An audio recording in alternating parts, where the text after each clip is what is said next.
morning my brother moved into my spare bedroom without asking, I was standing in my own kitchen, holding a cup of coffee I hadn't finished brewing yet. He just walked in, rolling suitcase, duffel bag over one shoulder, gym bag in the other hand. He didn't knock. He still had the key I gave him 4 years ago for emergencies, and apparently he'd decided this qualified. "Your guest room," he said, nodding down the hall like he was checking into a hotel. "I need it for a while." I stood there, coffee dripping, not fully awake. That was a Tuesday. Coffee dripping, not fully awake. That was a Tuesday. Let me back up, because you need to understand what kind of family I come from before any of this makes sense. I'm the younger of two. My brother is 4 years older than me, and for as long as I can remember, he has been the son that our parents orbited. Not because he was particularly talented or kind or driven, but because he was the firstborn son, and in my family, that meant something that I never fully understood and never will. Growing up, I watched my parents rearrange their lives around him constantly. When he wanted to play hockey, my dad drove 40 minutes each way to practice 3 times a week. When I wanted to take art classes, my mom told me it was an expensive hobby and we'd see. I saved babysitting money and paid for them myself. I was 11. When my brother failed his junior year of high school, my parents hired a private tutor and never once mentioned it at the dinner table. When I got a full academic scholarship to a state university 3 years later, my dad nodded and said, "Good. That saves us money." That was his whole response. I stopped expecting more after that. College was the best 4 years of my life. Not because anything miraculous happened, but because I was 300 miles away from the weight of being the invisible one. I studied marketing, worked part-time at a campus cafe, and discovered for the first time that I was genuinely funny, genuinely interesting, genuinely worth listening to. My friends there didn't compare me to anyone. They just knew me as me. I graduated with honors and got a job at a mid-sized marketing agency in Atlanta before I even walked across the stage. Entry-level, nothing glamorous, but I showed up every single day like it mattered, because to me it did. Within 2 years, I was managing accounts. Within 4, I was running a team. Within 6, I left to start my own boutique consultancy. I was 29 when I signed my first major client, a regional healthcare brand that had a budget most agencies would fight each other bloody for. I signed them from my apartment, in pajama pants, on a Tuesday afternoon. I screamed into a pillow afterward because the walls were thin and my neighbor downstairs was an elderly man who brought me tomatoes from his garden, and I didn't want to alarm him. I did not call my parents. That's important. I didn't call them. Not because I was angry, not exactly, but because somewhere along the way I had quietly accepted that my wins were not their wins, and their interest in my life would always be conditional and curated. They called me on holidays, sometimes birthdays. I called back. We talked about weather, my brother, family friends I barely remembered. Then we hung up and went back to our actual lives. I had built mine, slowly, the way you build something when no one is helping you carry the materials. Brick by brick, entirely alone. By the time I was 32, my consultancy had 6 full-time employees, a client list that spanned 4 industries, and an office in Midtown Atlanta with exposed brick walls and a coffee setup that my employees genuinely cared about. I had bought my own condo. I drove a car I liked. I took myself to dinner at nice restaurants sometimes, alone, with a book, and I thought, this is the life. This is exactly the life. And then my brother walked into my kitchen on a Tuesday with a rolling suitcase and no warning. His name isn't important right now. What's important is what he said after he put his bags down and helped himself to my coffee like he lived there. Things got complicated, he told me. I asked him what that meant. He and his girlfriend had broken up. Fine, but it wasn't their apartment, it was her apartment, and she'd asked him to leave. Also fine, people break up, it happens. But he'd been living with her for 2 years and had, in that time, not renewed his lease anywhere, stopped paying into savings, and accumulated a credit card balance that he mentioned very casually, the way you might mention a parking ticket. $14,000. I figured I'd stay here for a month, he said. Get back on my feet. I did not say yes. I said I'd think about it. He heard yes. By the time I sat down with my now cold coffee to actually think, he had already put his toiletries in my guest bathroom. I should have said something then. I know that, but he was my brother, and some part of me that had not yet finished healing thought maybe this is the moment. Maybe he comes here, I help him, and we finally figure out how to be siblings instead of strangers who share a last name. I'm telling you this so you understand I wasn't naive. I was hopeful. There's a difference, and a difference matters, even when both of them hurt. He stayed for 6 weeks. He did not contribute to groceries. He did not offer anything toward utilities. He left dishes in the sink and returned my car with the gas light on twice. He had friends over on a Wednesday night without asking, and one of them spilled something on my couch that I discovered the next morning when I came out in work clothes and sat directly in it. When I brought any of this up, he had a reason for everything. He was stressed. He was job hunting. He was going through something. I listened, I absorbed, I adjusted. My parents called in week 3. My mom's voice was warm in the specific way it gets when she wants something. I recognized it immediately and felt the particular exhaustion of being right. He says you've been wonderful, she told me. We're so relieved he has you. I said I was glad he had somewhere to land. We knew you'd come through, she said. You've always been so capable. She used the word capable the way some people use the word convenient. Then she said it.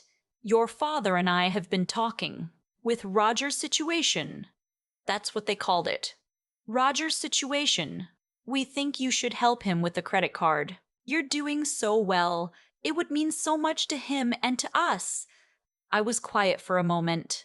I'll think about it, I said, because that had always been my answer to things I would not do, but didn't have the energy to fight in real time.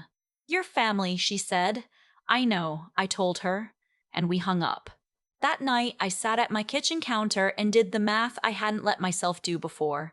6 weeks of groceries he hadn't contributed to, roughly $400. Utilities, prorated, about $250. The couch cleaning I paid for out of pocket, $180. Gas, twice, $60. The Wednesday friends situation, I couldn't put a number on that one, but I was putting a number on it in my chest. Then I thought about the $14,000. And I thought about where I was at 32 and where he was at 36, and I thought about all the years our parents had handed him every soft landing they could build. And I thought, why is this mine to fix? Not out of cruelty, out of clarity. I had earned everything I had, slowly, alone, with no safety net and no applause. The money I had now wasn't found. Money, our lucky money. It was client calls at 9 p.m. and weekends spent refinishing pitch decks and crying in my car exactly once when a contract fell through and I wasn't sure I could make payroll. His $14,000 was not my debt. I went to sleep that night having made a decision that I hadn't fully articulated yet but could feel very clearly in my body. The way you feel a decision before you can say it out loud. The next morning, I told him we needed to talk. He sat across from me at my own kitchen table, and I noticed for the first time that he sat the way our father sits, arms spread, entirely comfortable, as though any space he occupies has always been his. I told him I wasn't going to pay his credit card balance. He blinked. I didn't ask you to pay it. Mom did, I said. He looked down at his phone. She shouldn't have said it like that. But you knew she was going to ask. He didn't answer that. I also need you to have a real timeline, I said. I so need you to have a real timeline, I said. A specific date, not a month. An actual date. The conversation was short. He was irritated. He said he thought I was being cold. I said I thought I was being clear. There's a difference, I told him. He left the table before I finished my coffee. 3 weeks later, he moved in with a friend from college who apparently had more room and fewer boundaries. He texted me the day he left, thanks for the place. Sorry it was awkward. I stared at that text for a full minute, then I put my phone face down on my desk and went back to work. I thought that was the end of it. I was wrong, but I wouldn't know that for another 8 months. The call came on a Friday evening in October, which I will always remember because I had just gotten home from a dinner with a new client, a tech startup that was about to close a Series B and needed a full rebrand, and I was still in my heels, coat still on, keys still in my hand, when my phone lit up with my mom's number. I almost didn't answer. I was tired in the specific way you get tired when things are finally going well and you know that a certain kind of phone call can unravel the mood entirely. I answered. "Your brother is in trouble," she said. No hello. Real trouble this time. She explained it the way she explains things, circularly, with a lot of emphasis on how hard it was for everyone involved, meaning herself. He had lost his job in August. He hadn't told anyone. He had been drawing down savings that turned out not to be savings at all, but a personal loan he'd taken out against a 401k he'd cashed out early, which I didn't fully understand, but which my aunt, my mom's younger sister, who called me the following day to give me the non-embellished version, explained meant he was facing both income taxes and early withdrawal penalties on money he no longer had. The number was not small. He needs help, my mom said. From family? What kind of help? Financial. Bridging things while he looks for work. I asked how much. She said she wasn't sure exactly, but probably $30,000 to cover the penalties, some back rent, and get him stable enough to focus on job searching without the pressure. I sat down. I was still in my coat. $30,000. I can't do that, I said. Can't or won't. It was such a precisely aimed question. Vintage. She'd been using that one since I was a teenager. Both, I said. I don't have $30,000 sitting free. I run a business. I have payroll. This was true, though not the whole truth. The whole truth was that I had a healthy emergency fund and a savings account that I had been building for 5 years with religious discipline, and I would set it on fire before I handed it to cover consequences my brother had spent a decade constructing. We've done so much for you, my mom said. And there it was. I had been waiting for that sentence my whole life. Not because I wanted to hear it, but because I had always known it was coming, the way you know a bill is coming even before it arrives. I thought about the art classes I paid for at 11. I thought about the scholarship they'd called a cost-saving measure. I thought about the car they bought him for his 18th birthday and the used one I'd bought myself at 22 from 3 months of saved agency paychecks. I thought about capable. The way she said capable. I'm not going to do this, I said. You're going to let your brother lose everything? He made choices, I said. He's been making them for a long time. She said some other things after that. I listened to enough of them to know the conversation was over, and then I said I had to go, and I hung up. My aunt called the next morning. She had a completely different tone, not asking for anything, just checking on me. She knew how those calls went. She'd watched my whole life from a close enough distance to understand what I'd been carrying, and she never required me to perform gratitude for scraps. "How are you doing with all of it?" she asked. "I'm fine," I said. "Then I'm angry." "Good," she said. "Anger is information." She asked if I had a plan. I said I didn't know what there was to plan for. She said gently that there might be more coming, that my parents had mentioned looking at options and she wanted me to be prepared for what that might mean. I filed that away. 2 weeks later, my parents drove to Atlanta. They did not tell me they were coming. I found out because my building's front desk called my cell phone and said my parents were in the lobby asking to be let up. I was in a client call. I finished it. I did not cut it short. And then I went downstairs. They were sitting in the lobby chairs with the posture of people who were used to being waited for. My dad stood when he saw me. My mom did too, a beat later. My dad is not a large man, but he takes up space in a room the way certain people do. Deliberately, like the space belongs to him by default. He kissed my cheek. My mom hugged me. I felt nothing in particular, which was its own kind of grief if I let it be, so I didn't let it be. We were in the area, my dad said. They were not in the area. They lived in Charlotte. Atlanta was 4 hours. I took them to a coffee shop around the corner rather than up to my office. That was intentional. My office is mine. My team works there.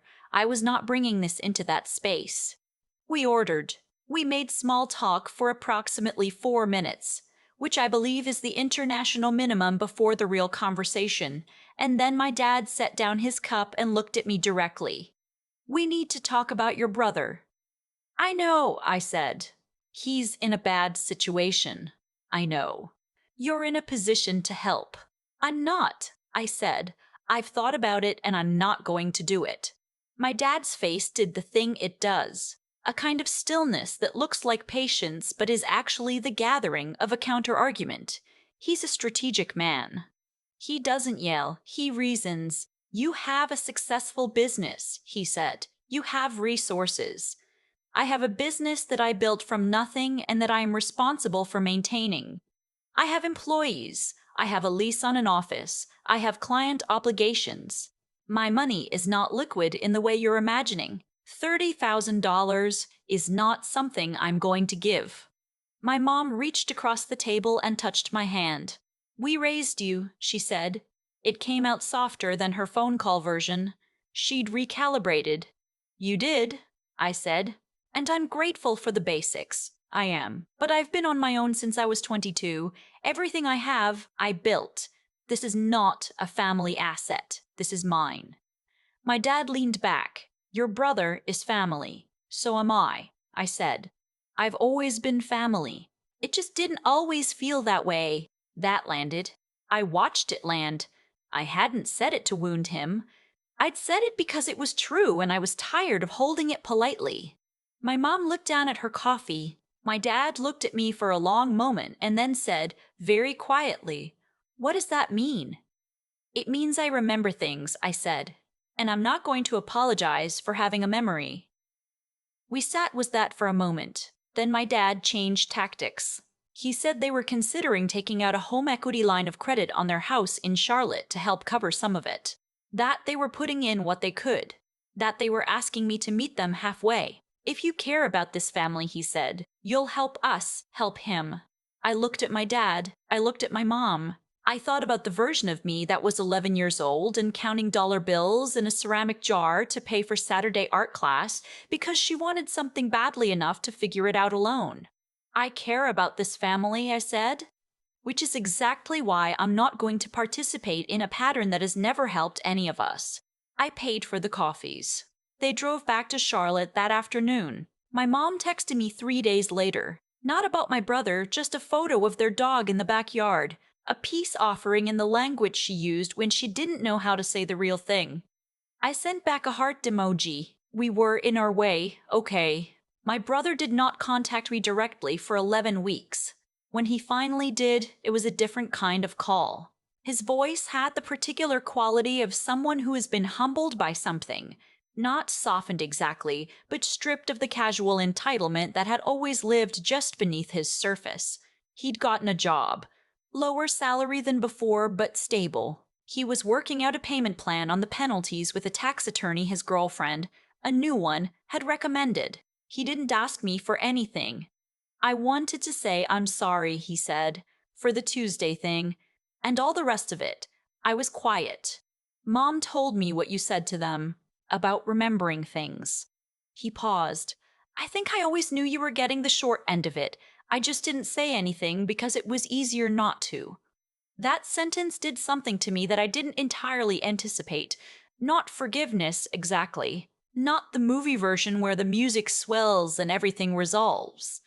But something more honest than that. A recognition. He saw it. He named it. After 32 years, that meant something, even if it wasn't everything. Thank you for saying that, I told him. Are we okay? I thought about it honestly. We're working on it, I said. That's real, though. That's not a no. He said that was fair. We talked for another 20 minutes about nothing important. His new job, a restaurant he tried, something absurd that had happened to a mutual family friend at Thanksgiving. Normal things. The kind of conversation I used to watch other siblings have and wonder what it felt like. It felt, I realized, like a beginning, not a resolution, not a bow tied neatly on top of decades of accumulated distance, but a beginning, which is its own kind of thing.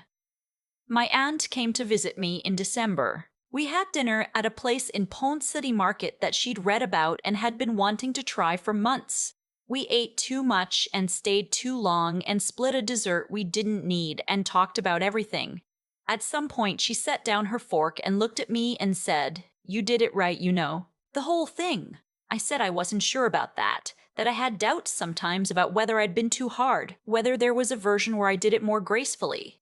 "Grace without boundary isn't grace," she said. "It's just self-erasure with better manners." I thought about that for a long time after. I still think about it. The business hit a new revenue milestone in February. I didn't post about it publicly. I didn't call my parents. I told my team, who had done the work with me, and we ordered really good Thai food and ate it at the conference table, and I said something that embarrassed me slightly because it was sincere. I told them I was proud of what we'd built together and that I didn't take any of it for granted, and that I knew we'd earned it. One of my employees, she's 24, sharp as anything, reminds me of myself in ways that are sometimes startling, said, "You built the foundation, though, before any of us were here." I said, "Yeah, but you can't live in a foundation. You need people to build the rest." She nodded like that made sense. It does make sense. That's the thing I've learned that took the longest to learn. You can be self-made and still need people. The trick is choosing the right ones, not by blood, not by default, by the slow, steady accumulation of trust. My brother and I have dinner maybe once every 6 weeks now when he passes through Atlanta on work trips. We're careful with each other in the way you're careful with something that has been broken and repaired. Not fragile exactly, but aware. We don't talk about that period much. We don't need to. What happened, happened. We both know what it was. My parents and I talk more than we used to. Not because anything grand was resolved, but because I stopped waiting for them to become different people and started relating to the people they actually are. My dad loves college football and has opinions about barbecue that are extremely specific and occasionally correct. My mom reads murder mysteries and sends me links to articles she thinks I'll find interesting, and sometimes she's right. They are not the parents I needed when I was 11, but I am not 11 anymore. I built my life from scratch in a city 300 miles from where I grew up, with no safety net and no inheritance and no one putting in a good word. Every client, every paycheck, every square foot of that office with the exposed brick walls and the coffee setup my people care about, all of it is mine in the truest sense of the word. Nobody handed it to me. Nobody can take it back. And on the days when I sit at my desk in the quiet before my team arrives with a cup of coffee I actually finish this time, I think, this is what capable looks like. Not the way my mother meant it. The way I mean it. There's a moment I keep coming back to. Not the coffee shop confrontation, not the Tuesday my brother walked in with his rolling suitcase like he owned the hallway. The moment I keep returning to is much smaller than that. It's me, 11 years old, counting dollar bills in a ceramic jar on my desk, trying to get to $32 so I could sign up for Saturday art class. Nobody told me to do that. Nobody helped me. I just decided I wanted something badly enough to figure it out myself. I didn't know it then, but that was the beginning of everything. When I think about how my story unfolded, the business, the office, the client I signed in pajama pants, I don't think it happened because I was lucky or particularly gifted. It happened because I made a series of choices, quietly and consistently, over many years. I chose to study when it would have been easier to coast. I chose to stay in jobs that taught me things even when the pay was unimpressive. I chose to leave when I had built enough to stand on my own. Every one of those choices compounded. That's not fate, that's arithmetic. And on the other side of the ledger, there's my brother. Not a villain, just a person who for a long time never had to choose anything difficult because someone always absorbed the difficulty for him. Our parents loved him in a way that hollowed out his resilience without either of them meaning for it to happen. When the consequences finally arrived, the job loss, the penalties, the back rent, he had no muscle for it. Not because he was weak by nature, but because that muscle had never been asked to work. What I had to reckon with was whether stepping in would actually help him, or whether it would just delay the reckoning he needed to have with himself. I decided it was the latter. That decision didn't come from coldness. It came from the clearest kind of honesty I knew how to practice. The kind that looks at a situation without flinching and calls it what it is.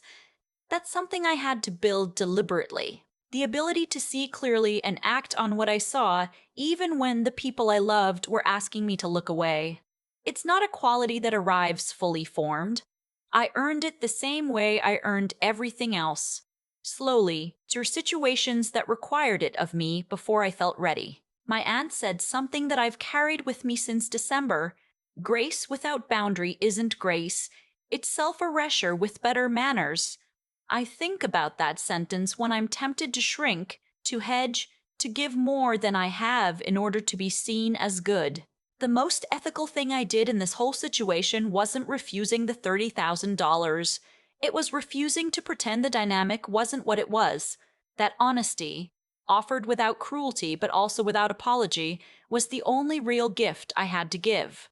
My brother called me capable of sitting down across from the people who shaped him and telling the truth. That took longer to grow than the business did, and it matters more.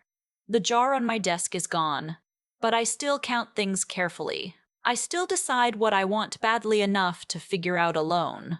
And I still believe, without any romanticism about it, that the life you build with your own hands is the only one that actually holds.